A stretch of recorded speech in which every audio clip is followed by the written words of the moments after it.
बिस्मिल्लाहिर्रहमानिर्रहीम। आज के इस वीडियो के अंदर हम लैरिंग्स के वॉइस और स्पीच डिसऑर्डर को डिस्कस करने वाले हैं। सबसे पहले हम पढ़ते हैं what is shuttering mechanism. Shuttering mechanism speech की फ्लुएंसी का डिसऑर्डर है और ये मुझे है शटरिंग फिनोमिना। ओके, तो शटरिंग के बारे में क्या क्या चीज़ें हैं। नंबर 1, ये डिसऑर्डर होता है किसका, स्पीच की फ्लुएंसी का, कि बंदा अपनी फ्लुएंसी को मेंटेन नहीं कर सकता, अपनी स्पीच की फ्लुएंसी को। ओके, या तो इसमें क्या होगा, या तो जो पेशेंट होता है उससे स्टार्ट नहीं होगा, या फिर वो यानी स्टार्ट हेजिटेशन होगी, या वो रेपिटेशन ज़्यादा करेगा स्पीच के अंदर, या फिर प्रोलॉन्ग करेगा अपनी स्पीच को, या स्पीच के फ्लो में ब्लॉक्स हो गए। ओके, ठीक हो गया। तो ये इसका डेफिनेशन वगैरह कर सकते हैं। अब इसकी वजह से क्या हो सकता है, नॉर्मल फिजियोलॉजिकल हो सकती है या फिर किसी और चीज़ों की वजह से हो सकती है। ओके, तो पहले हम देख लेते हैं कि जो फिजियोलॉजिकल क्या होती है। 2 से लेकर 4 साल के अंदर ये आपको देखने को मिलती है, और जो पेशेंट होता है या जो एडल्ट होता है या बच्चा होता है उसमें सेकेंडरी मैनूवर्स आ जाते हैं, सेकेंडरी मैनर्स आना शुरू हो जाते हैं। फॉर एग्जांपल फेशियल ग्रीमेस आ जाती है, आई ब्लिंकिंग देखने को मिलती है जो कि कंपनसेटरी मैकेनिज्म में आ सकती है, और एबनॉर्मल हेड मूवमेंट होती है। अगर इसको ठीक ना किया तो ये अडल्ट के अंदर फिक्स हो जाएगा ये बिहेवियर। ओके, अब इसकी प्रिवेंशन कैसे होती है, तो इसकी प्रिवेंशन के लिए हम क्या करते हैं, क्या करना चाहिए। नंबर 1, पेरेंट्स की एजुकेशन होना चाहिए पेरेंट्स की, ताकि उसका मजाक वगैरह ना उड़ाए। ओके, असल में बिहेवियर डिसऑर्डर ज़्यादा है। ओके, कि पेशेंट की पेरेंट्स की एजुकेशन होनी चाहिए। ओके, कि वो क्या ना करे, ओवर रिएक्ट ना करे, ठीक हो गया। और स्पीच की डेवलपमेंट को इंटरफेयर ना करे। तो ये आपने देख लेना है। तो ये इसकी प्रिवेंशन आ जाएगी। ट्रीटमेंट के अंदर क्या होता है, ट्रीटमेंट के अंदर स्पीच थेरेपी होती है, और आ जाएगी साइकोथेरेपी है, ताकि वो अपने आप को कॉन्फिडेंस दे सके कि मैं कुछ भी बोल सकता हूँ। स्पीच थेरेपी आ जाएगा और साइकोथेरेपी है। ओके, अब इसके बाद नेक्स्ट है डिसऑर्डर ऑफ नेजल रेजोनेंस। तो नेजल रेजोनेंस के 2 टाइप के डिसऑर्डर होते हैं। कुछ ऐसे लफ्ज़ होते हैं जो हम नाक से बोलते हैं, तो अगर वो कम आए तो उसको बोलते हैं हाइपोनेजल स्पीच, और ज़्यादा आ जाए तो वो हाइपर नेजल स्पीच। तो नेजल रेजोनेंस डिसऑर्डर होते हैं। तो इसको 2 में डिवाइड कर देते हैं हम, हाइपो नेजैलिटी और हाइपर नेजैलिटी। अब जो हाइपर नेजैलिटी है उसको बोलते हैं राइनोलेलिया क्लोजा, और जो हाइपर नेजैलिटी है, राइनो का मतलब नौ से रिलेटेड है, और राइनोलेलिया अपर्टा का मतलब है। ओके, इसका मतलब हाइपर नेजैलिटी है। अब क्लोजा का मतलब ऑब्स्ट्रक्शन है, और अपर्टा का मतलब ज़्यादा कोई ओपनिंग हो गई है, ठीक हो गया। तो राइनोलेलिया क्लोजा का मतलब है लैक ऑफ नेजल रेजोनेंस, उन वर्ड्स के लिए जो कि हम नाक से अदा करते हैं, लैक ऑफ नेजल रेजोनेंस। और इसकी सबसे बड़ी वजह होती है obstruction in the nose and nasopharynx. अब इसका क्या होता है, ये होता है कि डेफिनेशन क्या होती है, रेजोनेंस ऑफ या increase resonance of words. Okay, जिनकी नॉर्मल रेजोनेंस रिलेटिवली कम होती है लेकिन हम ज़्यादा लेना शुरू कर दें तो उसको बोलते हैं हम हाइपर नेजैलिटी। और ये कब होती है, ये होती है ऑब्स्ट्रक्शन की वजह से, जबकि ये होती है failure of nasopharynx to cut off from oropharynx, के जो नेजोफैरिंग्स है वो ओरोफैरिंग्स से सेपरेट नहीं हो पाती। नेजोफैरिंग्स प्लस ओरोफैरिंग्स का कट ऑफ खराब हो गया है, यानी कोई कलर पैलेट हो गया, या फिर एबनॉर्मल कम्युनिकेशन है दोनों कैविटीज़ के अंदर, ओरल कैविटी या नेजल कैविटी के अंदर। अब इन सब की टियोलॉजी वगैरह देख लेते हैं। अब इसका टियोलॉजी क्या होती है, अब इसका निमोनिक होता है माल सी गैप। ओके, एम से क्या होगा, अच्छा मेन एटियोलॉजी तो नेजल कैविटी या नेजल फेरिंग्स के अंदर है। एन से क्या होगा, एन से है नेजल एलर्जी। एन से क्या होगा, नेजल एलर्जी। लेकिन अब इसको याद किस तरह से करना है, एलर्जी भी नहीं डाल रहे, एम से डालेंगे, मैस ऐड कर देते हैं, ए डबल एल से क्या बनेगा, एलर्जी बनेगा। वंस अगेन नेजल एलर्जी होगी। सी से क्या होगा, सी से कॉमन कोल्ड होगा। ओके, जी से क्या होगा, नेजल ग्रोथ होगा। ओके, ए से एडिनॉइड होगा, पी से पोलिप होगा। और दोनों के अंदर सिमिलर है 2 चीज़ें, एक है फैमिलियल स्पीच पैटर्न, और दूसरी चीज़ जो दोनों में सिमिलर है हैबिचुअल स्पीच पैटर्न, दोनों में सिमिलर है। ओके, ये तो हो गया। अब इसके क्या है, इसके थोड़े से सॉफ्ट, पहले हम पढ़ लेते हैं पैलेट की डिजीज पढ़ लेते हैं। ओके, पैलेट की डिजीज कि या तो शॉर्ट सॉफ्ट पैलेट है, या सब म्यूकस पैलेट है, या फिर इसमें क्लेफ्ट आ गया है, या पैरालिसिस हो गई है सॉफ्ट पैलेट की। और दोनों के अंदर सिमिलर ये वाला फेमिलियर स्पीच पैटर्न और हैबिचुअल स्पीच पैटर्न, या फिर ओरल या नेजल कैविटी में कोई फिस्टुला आ गया, एब्नॉर्मल कम्युनिकेशन है, या फिर वीलोफेरेंजियल इंसफिशिएंसी है। बस आपने इसको याद रख लेना है, और ये भी याद रखना है कि इस कंडीशन के अंदर एडिनोइडेक्टमी नहीं करते। तो ये तो तैयार हो गया। अब हम आ जाते हैं डिस्फोनिया की तरफ। नेक्स्ट टॉपिक हमारा है डिस्फोनिया। सबसे इंपॉर्टेंट टॉपिक होगा चैप्टर के अंदर, वो होगा हॉर्सनेस, लेकिन हम सबको तैयार करेंगे। तो डिस्फोनिया, डिस्फोनिया का मतलब होता है okay abnormal alteration of sound, के साउंड की क्वालिटी वगैरह खराब होगी। आप इसको मुझे 3 में डिवाइड करते हैं, एडक्टर डिस्फोनिया, एबडक्टर डिस्फोनिया। जो एबडक्शन कराने वाला मसल है वो एक ही मसल है, वो है पोस्टीरियर क्रिकोरेटिनॉइड, जिसको लाइफ सेविंग मसल कहते हैं, जो कि ग्लोटिस वगैरह को ओपन करता होता है। ओके, ठीक हो गया। तो यहाँ पे क्या होगा, एडक्टर डिस्फोनिया के अंदर क्या होगा, एडक्टर डिस्फोनिया, इसमें स्पाजम होगा किसका, एडक्टर मसल का स्पाजम होगा। इसमें स्पाजम होगा किसका, एबडक्टर मसल का, और इसके अंदर दोनों का स्पाजम होगा, स्पाजम ऑफ बोथ। हम पहले स्टार्ट करते हैं एडक्टर डिस्फोनिया। इसमें स्पाजम होगा, जिसकी वजह से क्या होगा, वोकल कॉर्ड इंडक्शन में चले जाएंगे, तो जो वॉइस होगी इसमें क्या होगी, वॉइस काफ़ी स्ट्रेंगल्ड होगी। तो इसमें क्या क्या क्लिनिकल फीचर होंगे, काफ़ी स्ट्रेंड होगी, काफ़ी जोर लगाना पड़ेगा वॉइस के अंदर। ओके, फोनेशन इंटरप्टेड होगी। ओके, जिसकी वजह से वंस अगेन शटरिंग आना शुरू हो जाएगी, वॉइस ब्रेक आना शुरू हो जाएगा। लैरिंग्स को अगर देखा जाए मॉर्फोलॉजिकली वो सिमिलर होती है। अब इसका जो डायग्नोसिस होता है वो होता है फ्लेक्सिबल फाइबर ऑप्टिक ओके लैरिंजोस्कोपी। अब इसकी टियोलॉजी क्या होती है, इसकी टियोलॉजी होती है, अब हम इसकी टियोलॉजी को देख लेते हैं, टियोलॉजी लिख लेते हैं। इसकी टियोलॉजी पार्किंसन डिजीज की वजह से हो सकती है, मायोक्लोनस की वजह से हो सकती है, सूडो बल्बर पाल्सी की वजह से हो सकता है, मल्टीपल स्क्लेरोसिस की वजह से हो सकता है। ओके, यानी आउटो वो लिखे है, ऑटोइम्यून डिजीज वाला लिखे हुए हैं।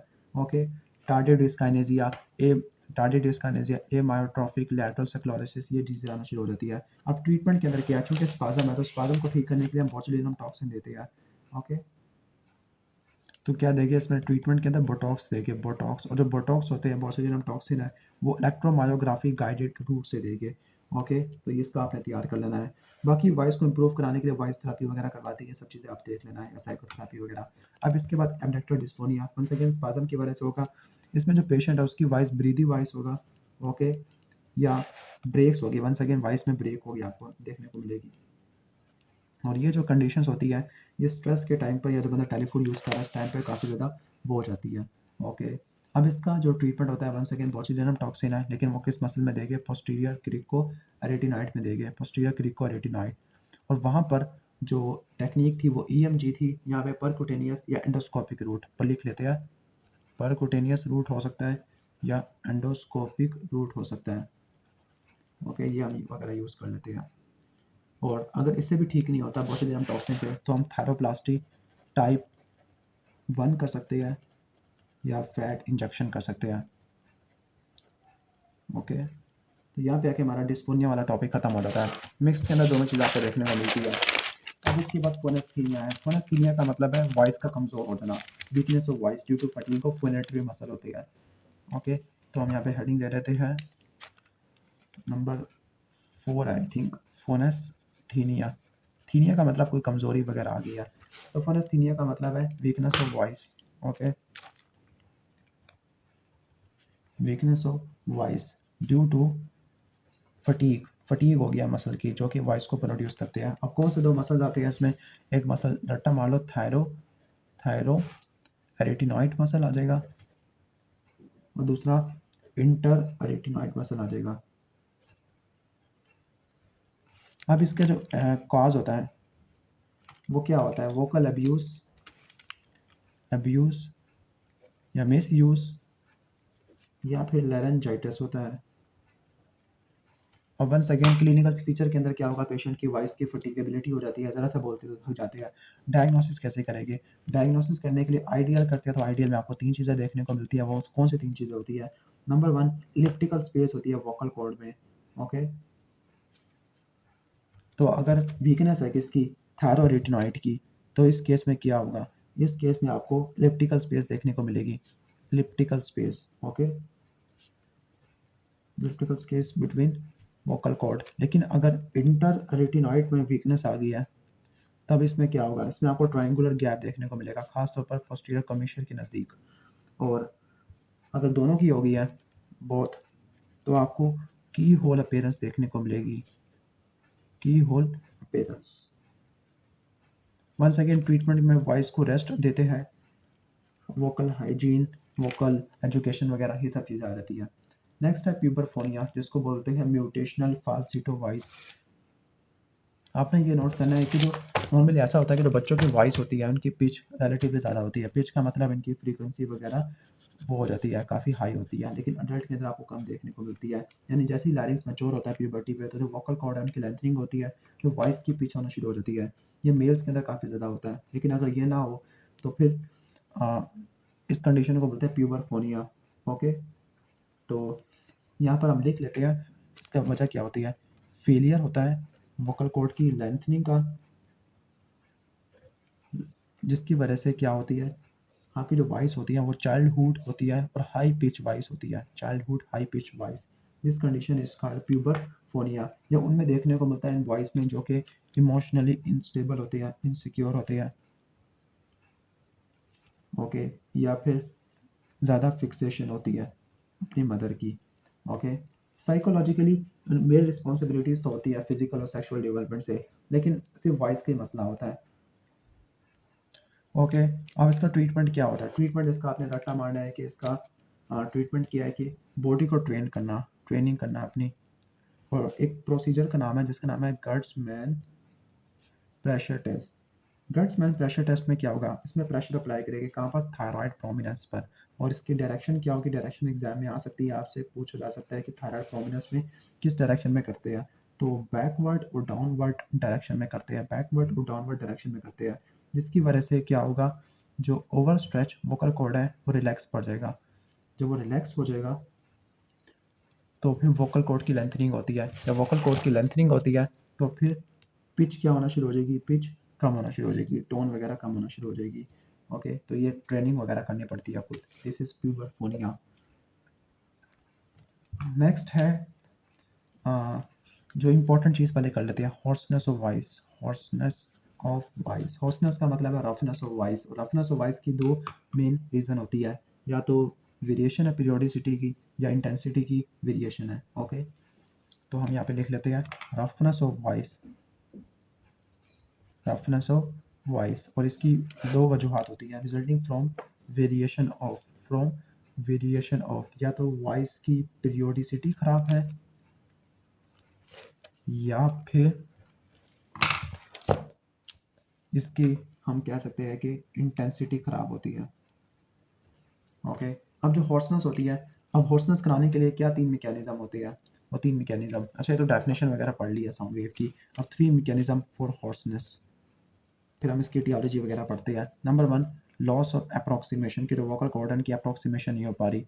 अब अप्रॉक्सीमेशन किन किन कंडीशन के अंदर होती, किन किन के अंदर कंडीशन के अंदर नहीं होती, वोकल कॉर्ड पाल्सी कर ले, फिक्सेशन कर लेते हैं, और ट्यूमर लिख लेते हैं।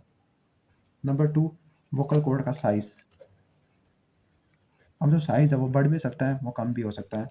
अब साइज़ ज़्यादा हो गया है, साइज़ ज़्यादा होने की वजह क्या होती है, वंस अगेन एडीमा आ जाएगा और ट्यूमर आ जाएगा। और डिक्रीज आ गया, ओके, कि आपने सर्जरी से उनको निकाल दिया है, या फाइब्रोसिस वगैरह हो गया है। नंबर थ्री, स्टिफनेस हो गया। स्टिफनेस ज़्यादा किस कंडीशन में होगी, कम किस कंडीशन में होगी, जब भी पैरालिसिस होगी तो स्टिफनेस कम हो जाती है, ढीले पड़ जाती है, और स्पास्टिसिटी के अंदर स्टिफनेस वगैरह बढ़ जाती है, ओके। अब इनकी टियोलॉजी एग्जाम में पूछी जाती है, और इनकी इवैल्यूएशन वगैरह। तो इसकी टियोलॉजी क्या होती है, जो आपने लैरिंग्स के डिसऑर्डर पढ़े हैं सारे बता देना। लाइक इन्फ्लेमेशन है, इन्फ्लेमेशन को मज़ीद दो में डिवाइड करते हैं, एक्यूट और इसके अलावा क्रॉनिक इन्फ्लेमेशन। एक्यूट इन्फ्लेमेशन के अंदर एक्यूट लैरेंजाइटिस है, एक्यूट वायरल लैरेंजाइटिस लिख लो, डिप्थीरिया लिख लो, इसके अलावा नॉक्शियस गैसेस वगैरह लिख लेते हैं, वूपिंग कफ, ये हमारा मेन आ जाएगा। जबकि यहाँ पे क्रोनिक लेनिंजाइटिस लिख लो आप, जो कि स्मोकिंग जर्ड की वजह से, स्टीरॉयड की वजह से होता है। TB, syphilis, leprosy, fungi. अब नेक्स्ट है न्यूप्लाज्म। इन्फ्लेमेशन के बाद नेक्स्ट हमारा क्या होता है, न्यूप्लाज्म होता है। न्यूप्लाज्म को हम 3 में डिवाइड कर देते हैं, बिनाइन, प्री मैलिग्नेंट और मैलिग्नेंट। प्री मैलिग्नेंट के अंदर हमेशा ल्यूकोप्लेकिया आ जाएगा, जो आपने ओरल कैविटी के अंदर पढ़ना है। बिनाइन के अंदर आपने रट्टा मारना है पेपिलोमा, हेमेंजियोमा, कॉन्ट्रोमा, शवानोमा। ओके। जबकि मैलिग्नेंट के अंदर क्या हुआ, कैंसर, सार्कोमा। ओके, तो ये आपने नोट कर लेना है। इसके बाद अलावा नॉन न्यूप्लास्टिक लीजन्स होती है, जो कि बिनाइन के अंदर ही आ जाती है वैसे, बिनाइन नॉन, लेकिन अपने नॉन न्यूप्लास्टिक जिसमें वोकल नोड्यूल आ जाएगा, वोकल नोड्यूल आ जाएगा, vocal nodule, vocal polyp, contact ulcer आ जाएगा, सिस्ट, लैरिंजोसील, अमालाइट डेपोजिशन है। ट्रॉमेटिक कंडीशंस आ सकती है, पैरालिसिस हो सकता है, वो आ जाएगा। वोकल कॉर्ड की फिक्सेशन आ जाती है। कुछ कॉन्जेनिटल डिजीज आ जाएंगे और कुछ सिस्टेमिक डिजीज। कॉन्जेनिटल के अंदर लैरिंजोमेलेशिया, लैरिंजियल वैप, लैरिंजोसील, पैरालिसिस वगैरह ये सब चीज़ें आ जाती है। अब हम लास्ट में पढ़ लेते हैं वोकल कॉर्ड की, सॉरी हॉर्सनेस की अपनी इवैल्यूएशन किस तरह से करनी है। इवैल्यूएशन, इवैल्यूएशन में नंबर 1 आ जाएगा हिस्ट्री। हिस्ट्री में क्या लेंगे, नंबर 1 ऑनसेट लेंगे, ड्यूरेशन क्या होता है, पेशेंट का ऑक्यूपेशन, और ख़ास तौर पर ऐसी हॉर्सनेस जो कि 2 हफ्ते से ज़्यादा की होती है, तो उसमें आपने लैरिंक्स का एग्जामिनेशन करना है। और मलिग्नेंसी आपने हमेशा एक्सक्लूड करनी है 40 साल वाले पेशेंट में, 40 साल से ऊपर वाले में। नंबर 2 आपने क्या करना है, आईडीएल करना है, एग्जामिनेशन की तरफ आ रही है। ओके, तो आईडीएल में आपको लोकल लेरेंजियल कॉजेज का पता लग जाएगा। नंबर 3 आपने एग्जामिनेशन करना है, फिजिकल एग्जामिनेशन। फिजिकल एग्जामिनेशन आपने किन किन एरिया का करना है, खास तौर पर नेक का करना है, चेस्ट का करना है, इसके अलावा सीवीएस का, क्योंकि वहाँ से रीजन्स निकलती है, न्यूरोलॉजिकल करना है, यह आपने करना है। फिर इसके बाद आपने करना है लैब इन्वेस्टिगेशन और रेडियोलॉजिकल इन्वेस्टिगेशन है, ताकि आप कॉज का पता लगाओ जो आपको मिले है। फिर इसके बाद आपने डीएल करना है, माइक्रो लैरिंजोस्कोपी करना है, ये आपने करना है, जिससे आपको डिटेल एग्जामिनेशन मिलेगी। बायोप्सी वगैरह भी ले सकते हो, इससे आप बायोप्सी भी ले सकते हो। ओके। और पैरालिटिक लीजन को एक्सक्लूड करने के लिए आप क्या कर सकते हो, ब्रोंकोस्कोपी और इसोफेगोस्कोपी। ये लास्ट है, ब्रोंकोस्कोपी और इसोफेगोस्कोपी। तो यहाँ पे आके हमारा टॉपिक फिनिश हो जाता है। बाकी एक टॉपिक है डिस्फोनिया प्लाइका वेंट्रिकुलरिस, जिसमें वेंट्रिकुलर बैंड से ज़्यादा आवाज़ प्रोड्यूस होती है, लेकिन वो किसी और टॉपिक में हम अच्छे तरीके से एक्सप्लेन करेंगे। और एक और टॉपिक भी रहता है जिसका नाम है फंक्शनल एफोनिया, जिसमें फंक्शनल डिसऑर्डर होता है, इमोशनली लेबाइल फीमेल्स के अंदर काफ़ी ज़्यादा होता है। उसमें एबडक्टेड पोजीशन होती है, वोकल कॉर्ड की एडक्शन नहीं हो पाती फोनेशन में। बस ये है, और कोई इतना खास चीज़ नहीं है जिसकी वजह से मैं इसको स्किप कर रहा हूँ।